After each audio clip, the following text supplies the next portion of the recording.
नमस्कार दोस्तों, मेरा नाम है नेहा सूद और आज मैं टीम उल्लास की तरफ से आपके समक्ष प्रस्तुत हुई हूँ। आज मैं आपके साथ एक सकारात्मक कहानी शेयर करना चाहती हूँ। तो ये कहानी है एक आदमी के बारे में जो अपनी लाइफ में बहुत ज़्यादा सक्सेसफुल था, सफलता के चरम पर था। एक बहुत ही सुंदर लड़की के साथ उसने शादी किया और उसका जीवन बहुत ही अच्छा चल रहा था, बहुत अच्छी लाइफ स्पेंड कर रहा था वो। अचानक से उसे अपने व्यापार में बहुत ज़्यादा घाटा हो गया और उसका सारा व्यापार डूब गया। बीवी ने भी उसका साथ छोड़ दिया और जब बीवी ने उसका साथ छोड़ दिया, उससे तलाक लिया, तो उसको बीवी को बहुत सारे पैसे देने पड़े। बीवी को बहुत सारे पैसे देने के बाद उसके पास सिर्फ $70 बचे, $70।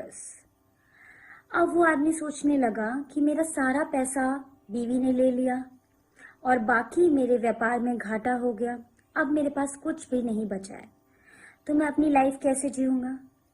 तो मैं अपनी लाइफ को एंड कर देता हूँ, ख़त्म कर देता हूँ अपनी ज़िंदगी को, अब इसका कोई मतलब ही नहीं है। फिर उसने सोचा कि चलो ये $70 तो मेरे पास हैं, इनको खर्च कर देता हूँ, ठीक है, उसके बाद अपनी लाइफ को एंड कर देता हूँ। इन आखिरी पैसों को खर्च करने के बाद मैं अपनी लाइफ को ख़त्म कर दूंगा। वो एक कसिनो में गया। कसिनो में जाकर उसने सोचा मैं यहाँ जुआ खेलूंगा, सारा पैसा हार जाऊंगा, उसके बाद मैं कहीं जाकर अपनी जान दे दूंगा। कसिनो में वो गया, उसने एंट्री की, वहाँ पे वेटिंग लगी हुई थी, लाइन लगी हुई थी, बहुत सारे लोग थे। तो वो बैठ गया, बैठकर न्यूज़पेपर पढ़ने लगा। न्यूज़पेपर में उसने एक न्यूज़ पढ़ी कि एक सोने की खदान है, उसका आज ऑक्शन है, 2:30 बजे तक उसका आज ऑक्शन है। तो सरकार उसका ऑक्शन इसीलिए कर रही थी क्योंकि वो खदान जब सरकार ने खरीदी थी तो सोचा था कि उसमें से सोना निकलेगा, पर बहुत ज़्यादा खुदाई करने के बाद भी उसमें से सोना नहीं निकला। तो सरकार उसे ऑक्शन कर रही है, ठीक है।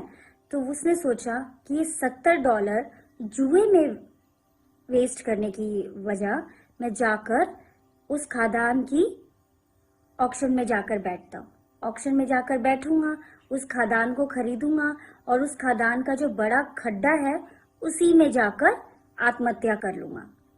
तो वो आदमी गया ऑक्शन के लिए, लेकिन वहाँ बोली लगाने के लिए और कोई आया ही नहीं, क्योंकि वो ज़मीन और किसी को चाहिए ही नहीं थी, क्योंकि उस ज़मीन में कुछ भी नहीं था, बंजर ज़मीन थी, बहुत बड़ा सा एक खड्डा था जो सोने की खोद में खोदा गया था।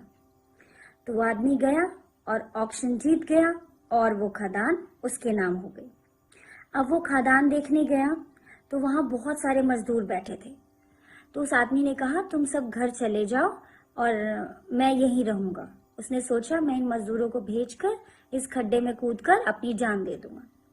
तो उन मजदूरों में से एक मजदूर ने कहा, साहब आज के दिन की मजदूरी तो हमें मिल चुकी है, क्या हम ये खड्डा और खोद दें या फिर हम अपने घर जाएं? तो उस आदमी ने सोचा इनकी मजदूरी खत्म होने में 2 ही घंटे रह गए हैं, तो क्यों ना इन्हें 2 घंटे खोद लेने दूं, उसके बाद तो मैं गड्ढे में कूद जाऊंगा और गड्ढा भी और गहरा हो जाएगा। वो आदमी ने उनको मंजूरी दे दी खड्डा और ज्यादा खोदने की।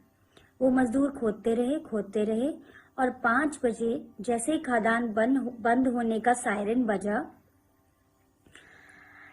उस खड्डे में से सोना मिल गया। सोना मिलने से मजदूर फटाफट भागकर उस आदमी के पास गए और बोले, साहब उसमें से तो कुछ सुनहरी सी चीज निकल रही है। आदमी ने गया और देखा वो तो सोना था। आदमी बहुत खुश हो गया, अब वापस से वो अमीर हो गया। उसके पास एक खदान थी, अब वो एक सोने की खदान का मालिक था। तो किसी रिपोर्टर ने उससे पूछा कि जिंदगी और मौत में क्या फर्क है? तो उस आदमी ने कहा 3 मीटर का। क्यों? क्योंकि उन मजदूरों ने 3 मीटर ही खोदा था। अगर वो मजदूर वहां नहीं होते, वो आदमी अपनी जान दे देता। तो हमें हमेशा सकारात्मक सोच रखनी चाहिए,